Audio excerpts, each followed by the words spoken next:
Kiambu to kuwach nyedore lela ni pinyo wacho kokale jotelo magweng'no chano loko mbalariany mama Ngina mondo bed ka tiegruok tije lwedo kata tivet.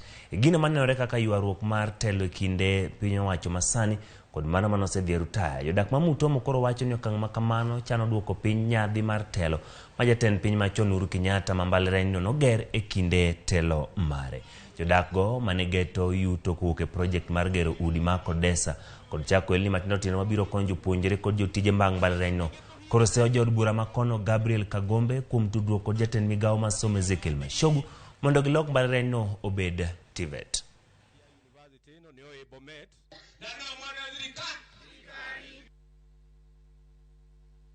The government came in this area, it introduced the university, and now it came a time when it want to expand the university, and those people who owns the land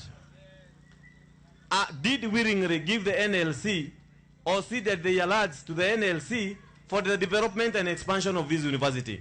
So those propagandas that are going around that we don't want the university, they are not from the land owners, they are not from the residents of Mutomo.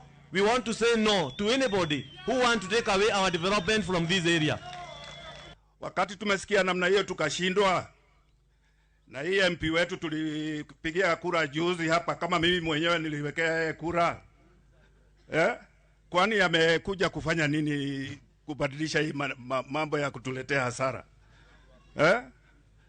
Sisi tulimpigia kura hapa. Na tukafurahi kwa chama ya UDA ile tunataka.